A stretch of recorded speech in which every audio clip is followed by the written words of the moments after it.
I read an article recently that related kind of a similar principle of what you were saying just then, but to interfaith dialogue, and how kind of Mhm.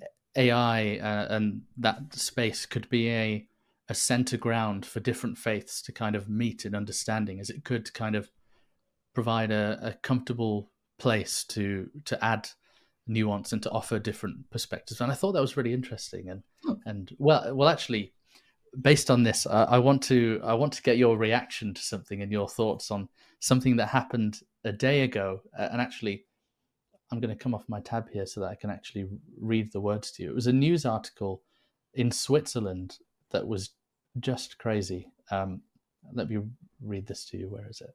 So, St. Peter's Church in Lucerne, it was. They had set up an AI Jesus for the congregation, and they put it in the confessional. And so the journalist says, I'll start simple with, Hello, Jesus. He replies promptly, Peace be with you, brother. In times of uncertainty and doubt, remember that faith can move mountains. What is troubling your heart today?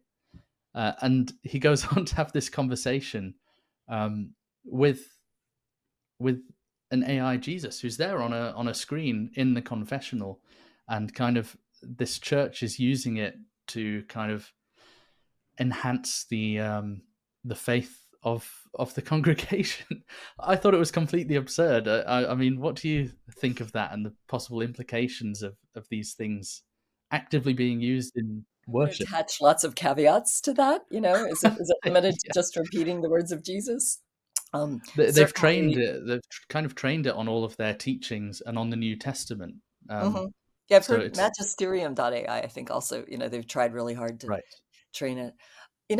I think it's good that the churches are embracing technology and uh, hopefully recognizing its faults and imperfections at the same time as they run experiments. I think we are humans who recognize how I recognize how flawed I am, how flawed we are as humanity. Things we make are flawed. It inherits that from us. I think that um, playing with that is not just fun and interesting, but it's likely to stimulate a lot of conversations. Like, what would Jesus really say? Right. I hope it wouldn't Mm, be a substitute for talking directly to Jesus, talking directly to God.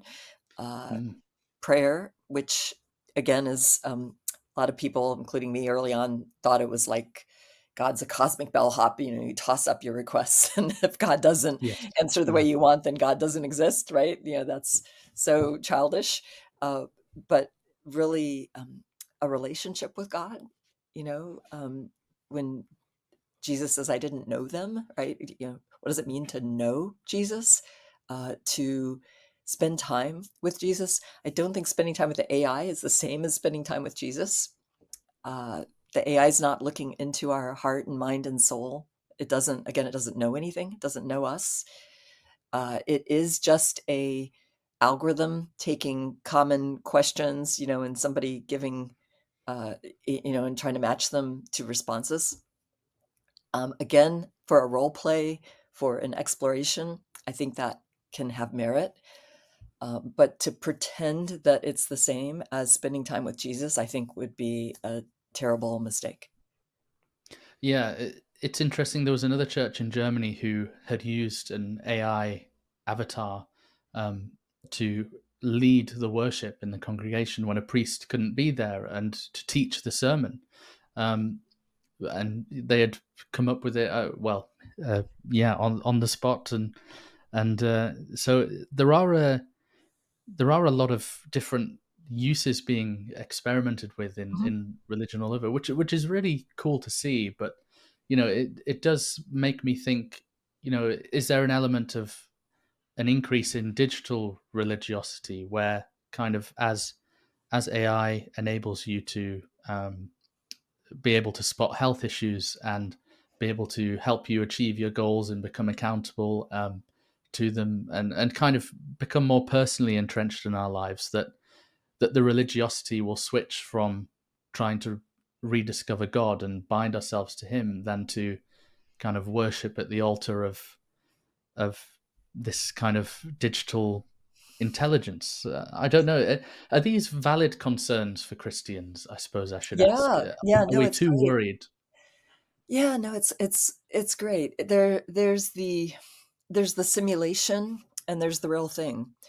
Uh, what was it? The caves of Lascaux, with the great cave paintings when they were discovered, and all the tourists wanted to go see them, and they were worried that it would destroy them, so they built a replica of it, and tourists visit the replica, and the original is therefore more preserved.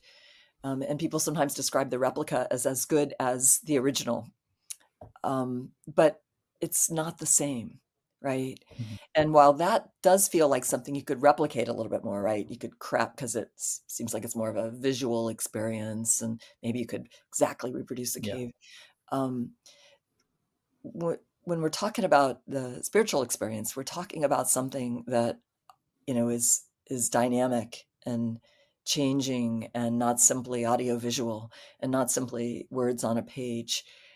And it's a relationship, and it's living, right? It's a living experience, a living relationship. So while we may build a momentary simulation of it, like cave paintings, by capturing some of these words and capturing some aspect of that interaction, uh, I, I don't think it's the real thing, right? Doesn't mean it doesn't have value. It does have value, right? It can teach a lot. It can be useful for instruction. It could be useful for engaging people and getting them to ask, a lot of great questions about it. So I don't just instantly say, oh, that's bad. I can see a lot of good, uh, Right. but I don't think we should deceive people into claiming it's real when there's the real God. Hmm. Don't you might interact with one of my colleagues was interacting recently with a bot that purported to be, Steve Jobs, right? Downloaded Oh, things he had said in his interviews. And she used to know Steve. So she interacted with it, and she comes out of it and says, this was horrible. This wasn't Steve. Somebody who really knew him knew the difference, right? But somebody who maybe never interacted with him, and just heard these things, might have been really impressed. So I can expect with the God of the universe, right? We think we could capture that God with a bot? Like, you've got to be kidding. true. I guess communion with the real God through prayer and revelation and inspiration is far more of an experience than speaking to AI Jesus on a screen in a confessional.